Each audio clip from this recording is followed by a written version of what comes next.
হ্যাঁ, জনাব আনিস সালামকে আমরা কয়েকটা বিষয় নিয়ে কথা বলতে চাই। এই বিষয়গুলো এই মুহূর্তে বেশ আলোচিত হচ্ছে। প্রথমে একটা ছোট বিষয়, সেটা হলো যে টকশোর জগতে মোটামুটি পরিচিত মুখ এবং অধ্যাপক ডক্টর নাজমুল হাসান কলিমুল্লাহ, উনি আবার লেফটেন্যান্ট কর্নেল বটে। তো ওনাকে আজকে গ্রেপ্তার করা হয়েছে। উনি একসময় বেগম রোকেয়া বিশ্ববিদ্যালয়ের ভাইস চ্যান্সেলর ছিলেন। ওই সময়ের ওনার কিছু দুর্নীতির ব্যাপারে দুদক গত জুন মাসে ওনার বিরুদ্ধে একটা মামলা করে, সেই মামলায় ওনাকে গ্রেপ্তার করা হয়েছে। কিন্তু ইন্টারেস্টিং বিষয় হলো, অনেকের মুখে আমি শুনছি যে ওনাকে গ্রেপ্তারের কারণ হলো উনি সরকার বিরোধী কথাবার্তা বলেন, এই জন্য ওনাকে গ্রেপ্তার করা হয়েছে। তো হতে পারে, আসলে কি কারণে কি হয়, আমরা দুদকের নানা রকম ব্যবহার এর আগে দেখেছি। আপনার কাছে এই জিনিসটা ছোট করে যদি বলেন, এই জিনিসটা নিয়ে আপনার মানে সার্বিক মূল্যায়নটা কি? না, আপনিও নিশ্চয়ই সকাল থেকে খেয়াল করেছেন, বহু লোক ফেসবুকে আমাকে ট্যাগ করছে, কমেন্ট করছে, যে মাসুদ কামাল, এরপর কে, আনিস আলমগীর, মাসুদ কামাল, অমুক অমুক, পান্না, এরকম অনেকগুলো, আমার অন্তত 10টা লোক আমাকে ট্যাগ করছে। সো আমি সকাল থেকে আসলে খুবই বিব্রত। অনেকে নিউজটা পাঠাচ্ছে আমাকে। ঠিক এখন যে আপনার সাথে কথা বলছি, এখনো একজনে চিটং থেকে একজনে বলছে, ভাই আপনার জন্য চিন্তিত, একটু সাবধানে থাকেন। আপনার সাথে যখন কথা বলছি তখন তার হোয়াটসঅ্যাপ মেসেজ।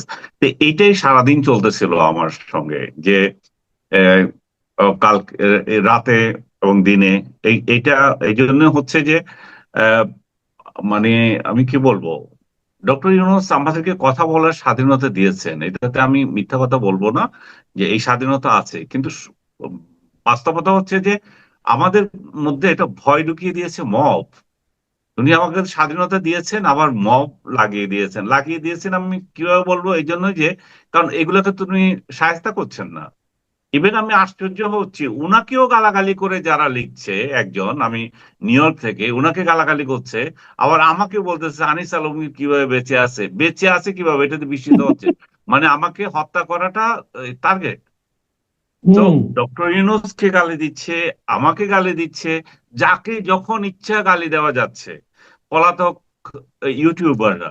তো এরা যদি এভাবে গালি দিতে পারে, দেশের মধ্যে যদি কথা বলার জন্য এই যে আজকে যে ঘটনাটা ঘটলো, যে আপনার গত রাতে যেটা আর কি, যে আহ, এই গাজীপুরে যে একজন জি। সাংবাদিক, তুহিন নামে একজন সাংবাদিক, একটা পত্রিকার রিপোর্টার, সে ওইখানকার হুম।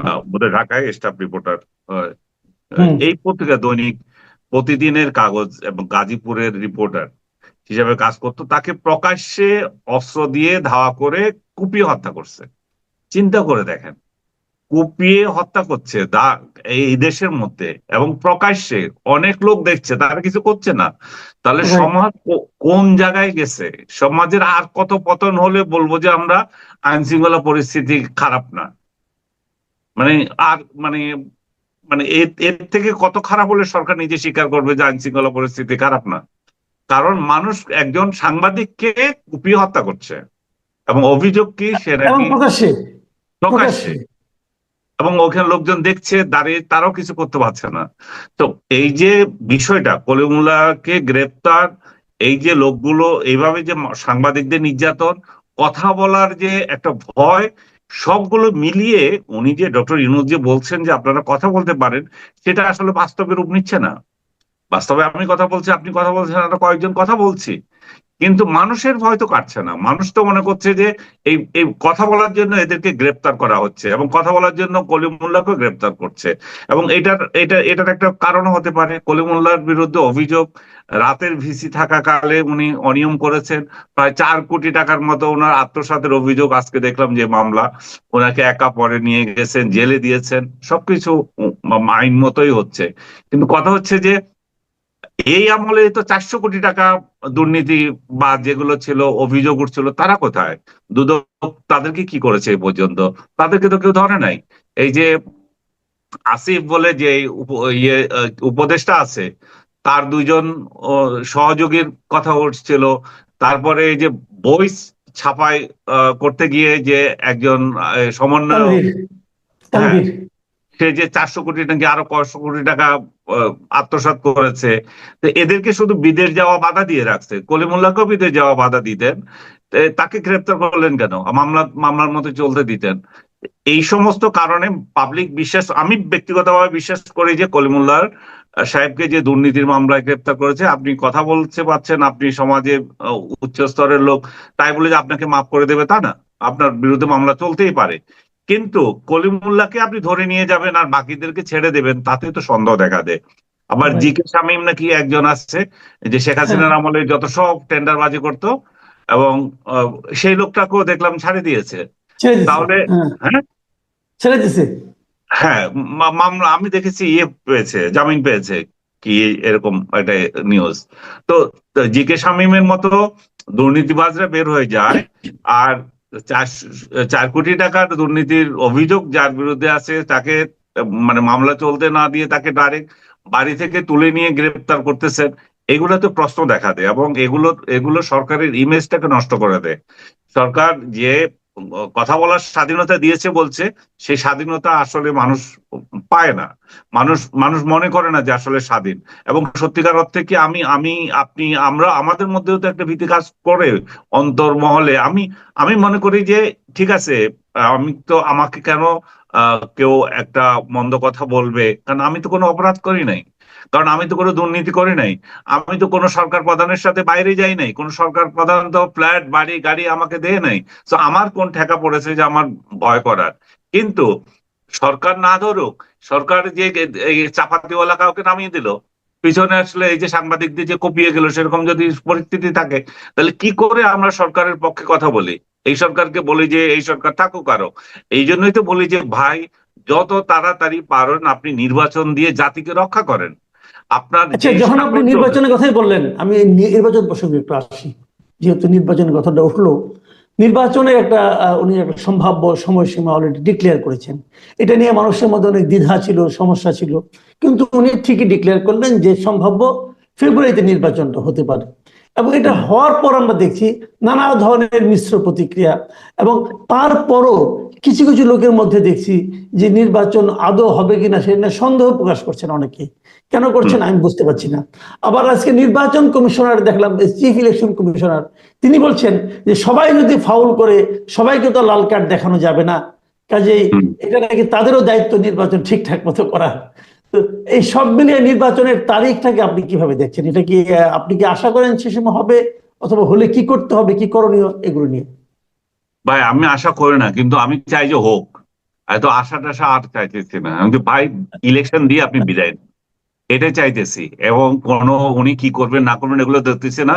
তুমুল ঝগড়ার মধ্যে, তুমুল মারামারির মধ্যেও আপনি ইলেকশন দেন। বর্ষা, শীত, গ্রীষ্ম কিছু দায়ী না, প্রাকৃতিক দুর্যোগ, সেদিন যদি এই দেশে 100 মিলিমিটার বৃষ্টি হয় তাও আপনি ইলেকশন দেন, আপনি যান ভাই। এটা হচ্ছে আমার ইয়ে। এখন আপনি ইলেকশনটা, আপনি যদি বলেন যে তাত্ত্বিক অর্থে এখানে বাধা কি, একটা হচ্ছে যে আইন শৃঙ্খলা পরিস্থিতি ভালো নাই। দ্বিতীয় জিনিসটা হচ্ছে এটা ইনক্লুসিভ ইলেকশন হবে কিনা, আওয়ামী লীগ কি ইলেকশনে অংশগ্রহণ করতে পারবে না পারবে না, সরকারের তরফ থেকে এটা স্পষ্ট এখনো বানিয়ে আসে নাই। এটা দেওয়া দরকার। কারণ এই আওয়ামী লীগ এবং তার সহযোগীরা এই ইলেকশনে অংশ নিতে পারবে কিনা সেটা একটা বড় প্রশ্ন। এবং তারা অংশ না নিলে এই ইলেকশনের ভবিষ্যৎ কি হবে?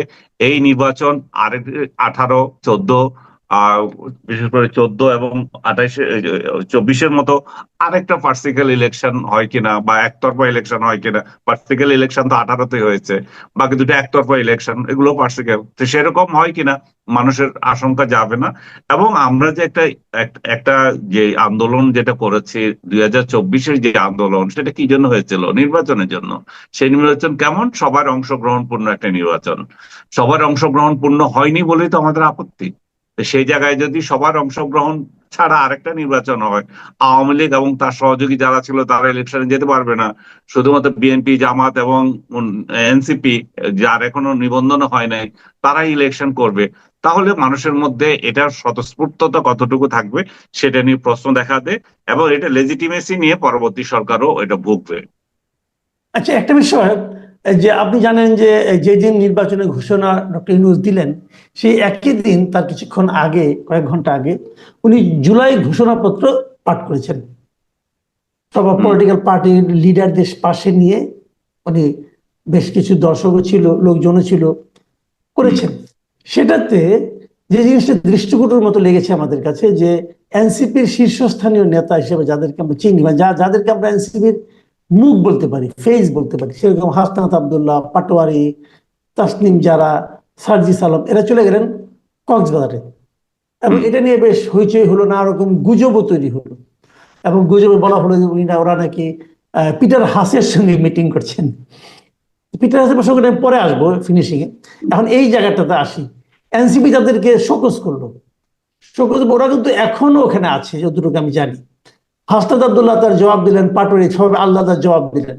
হাসনাত আব্দুল্লাহ জবাবটা আমার ইন্টারেস্টিং মনে হয়েছে। উনি বলেছেন যে জুলাই ঘোষণাপত্র পাঠের অনুষ্ঠানে ঐক্যের পরিবর্তে বিভাজন, শহীদ ও আহতদের পরিবর্তে কিছু মুষ্টিমেয় গোষ্ঠীর কথা বা মতামত প্রাধান্য পাওয়ায় সেখানে উপস্থিত থাকার প্রয়োজন বোধ করেনি উনি। আরেকটা বলেছেন, এটি ছিল একটা অসম্পূর্ণ জুলাই ঘোষণাপত্রের প্রতি আমার নীরব প্রতিবাদ, মানে ওখানে যাওয়াটা। আপনি কিভাবে দেখছেন এটাকে? আমি একটু সিম্পেথাইজ হতে চাই। আপনি যত কথা বলি আমরা, আসনাদ আব্দুল্লাহ, নাহিদ, এরা হচ্ছে এই আন্দোলনের মুখ। তো বড় ধরনের আমরা যদি কাউকে দেখি, এরাই এই সমন্বয়করা এই আন্দোলন করেছে। আমাদের রাজনৈতিক দলগুলো যতই লাফালাফি করুক যে আমরা হেন করেছি তেন করেছি, অবশ্যই করেছেন, আপনাদের অবদান অবশ্যই আছে, কিন্তু যেই কারণ নিয়ে, যে ইস্যুস নিয়ে আন্দোলনটা চূড়ান্ত রূপ নিল, সেখানে সমন্বয়কদের ভূমিকা আছে। ডক্টর ইউনূসের দরকার ছিল সব কয়টা সমন্বয়ক, এখানে তো হাজার হাজার সমন্বয়ক নেই, সব কয়টা সমন্বয়ককে দাওয়াত দেওয়া এবং সেখানে বসানো। নিচে অনেক জায়গা ছিল, সেই জায়গাতে তারা বসতে পারতো, কিংবা মঞ্চের পেছনেও বসতে পারতো। এবং এখানে এমন একটা মঞ্চ করেছেন উনি, আপনি দেখেছেন, বৃষ্টি স্নাত এক সন্ধ্যায় উনি একা একা ওখানে বসে আছেন 3-4 জন, আর সামনে সারিতে কতগুলো ছাত্র নেতা অমুক তমুক বসছে, কয়েকজন সমন্বয়ক বসছে, আর বহু দূরে বারান্দা ইয়েরে আপনার ঘেরাওর বাইরে গিয়ে এই আম জনতা। এটা কি ধরনের একটা সভা?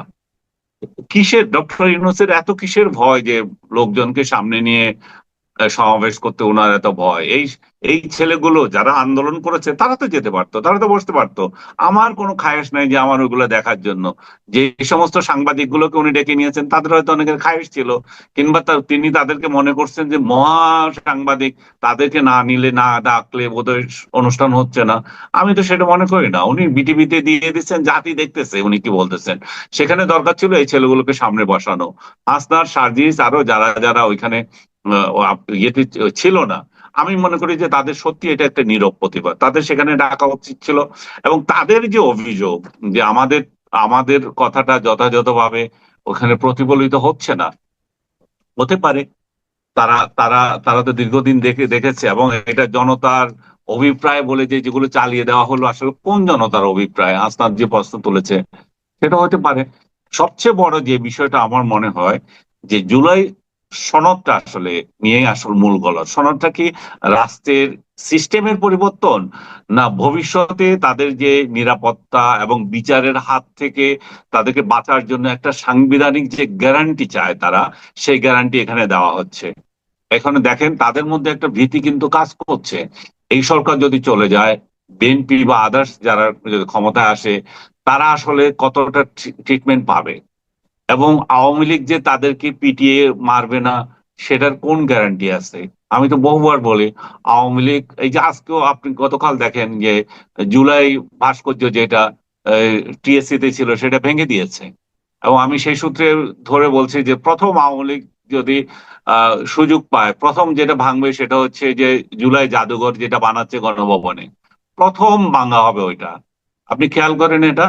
অনেকে বলবে যে আপনি কি উস্কানি দিচ্ছেন, যেমন আমি বলেছিলাম মব সংস্কৃতির জন্য ডক্টর ইউনূসের বাড়ি হামলা হবে, তখন বলছে যে আমি নাকি উস্কানি দিচ্ছি। বাবা, উস্কানি দিচ্ছে না, এগুলো হচ্ছে, এগুলো লিখে রাখেন, এগুলোই হবে, কারণ এগুলো এভাবেই হয়। আপনি যখন এক প্রতিহিংসা তৈরি করেন, এভাবে হবে। জাদুঘরের কি অভাব পড়েছিল? জাতীয় জাদুঘর বাদ দিয়ে আপনি ওইখানে আবার জাদুঘর বানাতে চাচ্ছেন কেন? ওইটা তো শেখ হাসিনার বাপের বাড়ি না। ওইটা তো যে কোনো প্রধানমন্ত্রী আসবেন তিনি সেখানে বসবেন, সংসদের পাশে এবং প্রধানমন্ত্রীর কার্যালয়ের পাশে। তো এরকম একটা জায়গাকে আপনার কোন কারণে এটাকে আপনি মানে জুলাই জাদুঘর ওখানে বানাতে হবে? জুলাই ওখানে কি ঘটেছিল? ওই জাদুঘর ওইখানে ওইখানে বঙ্গভবনে কি কাকে হত্যা করা হয়েছিল, যে এই হত্যা করেছিল, এখানে এতজন ইয়ে হয়েছিল, এই জন্য এটা জাদুঘর করবো? যাই হোক, এর দীর্ঘ আলাপ, আমি এটাতে যাইতে চাই না। আমি বলতে চাচ্ছি যে যে রিভেঞ্জ গুলা সেভাবে হবে, এবং আওয়ামী লীগ আসলে সত্যিকার অর্থে এগুলার শিকার হবে। আমি আজকে আরেকটা ভিডিওতে দেখলাম নিউ ইয়র্কে একজন জুলাই যোদ্ধাকে পিটানো হচ্ছে। সেটা কে করছে? এই যে আওয়ামী লীগের লোকেরাই করছে বাইরের। তার মানে কি হচ্ছে, আমাদের এখানকার সংস্কৃতি, এখানকার প্রতিহিংসা এটা বাইরেও চলে যাচ্ছে।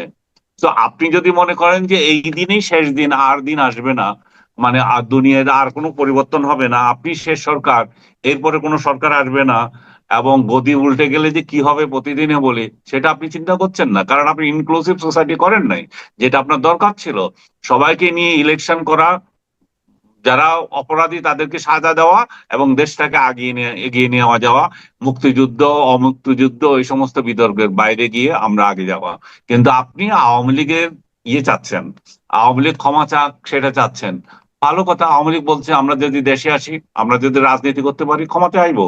কিন্তু 71 সালে যারা অপরাধ করেছিল, যাদের অপরাধের দায়ে যে 10 জন ব্যক্তির এখানে সাজা হয়েছিল, তাদের ক্ষেত্রে তো আপনি বলছেন না যে এরাও মাপ চাইতে হবে। আপনি আমাকে কিছুক্ষণ আগে বলছিলেন যে কয়েকজন বিবৃতি দিয়েছে যে জামাত হুম, হুম, হুম। যাতে ক্ষমা চায়।